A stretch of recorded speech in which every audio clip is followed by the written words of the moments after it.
Hello everybody and welcome back. As always, I am Mateo311 and this is your channel for everything VR related. Today, we're discussing how the PlayStation VR 2 will be our VR gaming savior. Now, before you go all Quest 2 or PCVR fanboy on me, please hear me out because this new headset is going to benefit us all, and I'll give you some reasons on why you should be pumped, what the overall impact on the industry should be, and finally we'll discuss how we're raising the bar for VR experiences. Now, there are of course links and timestamps to all of today's topics, but before we jump in, this video is sponsored by Kiwi Design, one of my favorite sites for VR accessories. They recently released some new Quest 2 headphones that promise to pack some extra bass and increase your audio experience. They currently have my favorite Quest 2 Elite strap with battery pack, and there's plenty of other accessories like enhanced controller grips, replacement facial covers, link cables, and much more. There's a link down in the description, and don't forget to use discount code Mateo311 for 5% off and to help support this channel. Okay, before we get into the state of VR games, I want to hear your feedback down in the comments. Was 2022 a disappointing year for VR titles? And do you believe the PlayStation VR 2 will turn things around in 2023? So while we did get a lot of new games and I had a blast VR gaming all throughout 2022, it's undeniable though that very few, if any, top quality games released. The majority of what we got was sequels and ports, and there were no big budget or Oculus Studio backed games. Now don't get me wrong, all the sequels surpassed their originals, including Moss Book 2, Aspire 2, Red Matter 2, and even Bone Lab and the Quest 2 port of Iron Man VR were excellent, but nothing here was new or truly exciting. It's also clear that the Quest 2 hardware is aging out, as a lot of modern games stutter horrendously if you try to record them while playing. It also appears that Meta has been forced to loosen their performance standards to get some of these games up and running on the Quest 2. I've also discussed numerous times before how the shift to Quest 2 development has led the quality of VR titles to dip below what we came to expect from PCVR 2 to 3 years ago. And a perfect example of this is comparing two similar soon-to-release titles, which is Primal Hunt on the Quest 2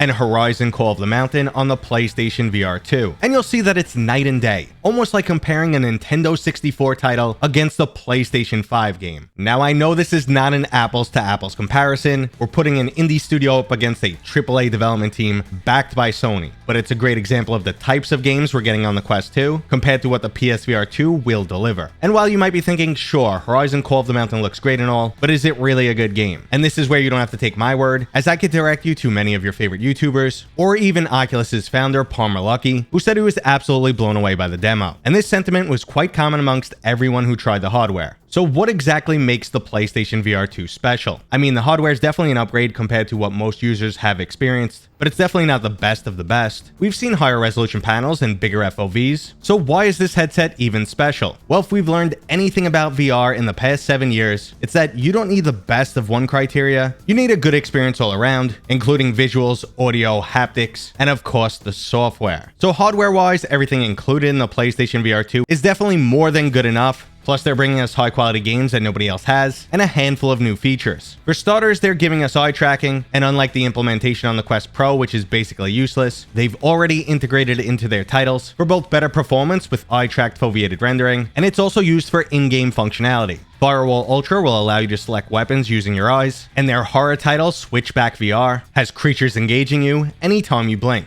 So like I said, it's not just about the hardware, you need the software to back it up. Now there's also head haptics, so you're going to feel things like bullet impacts. There's the new Sense controllers, which have adaptive triggers similar to what you find on the PlayStation 5. And while it might not sound like much, if you've used the DualSense controller, you'll know how awesome these things are. But most importantly, Sony has a huge lineup of release titles, including AAA games like Resident Evil Village and Horizon Call of the Mountain. They've also made public statements that they're committed to bringing the quality of VR titles much closer in line with traditional flat-screen games. So basically, no more 2-hour experiences or tech demos. We're entering a new era, and the bar has been raised. Now, as good as the hardware and software on this headset is, it's definitely not perfect. Everyone knows that. As I stated earlier, VR is about concessions, and for some, they'll have trouble getting past the fact that this is a wired experience. Now, Sony has stated on multiple occasions that they are looking into or working on wireless technology, so maybe we'll get a wireless adapter at some point in the future, but for now, we have to deal with the cable if we want higher quality games. There's also been a few other gripes from people who tested this hardware, and the first one was tracking issues, which Sony stated was from radio interference from all the other devices at CES 2023, and I'm inclined to believe them on this one because I tried the original PlayStation VR years ago back at PAX East, and while the PlayStation VR was known for not having great tracking, this was almost unplayable. There's also been some complaints about motion interpolation artifacts, so let's hope they work on that and get this headset to constantly run at its native refresh rate. Now, another thing that gives Sony a major advantage in the gaming arena is that they have a singular focus when it comes to VR. Unlike Meta or HTC,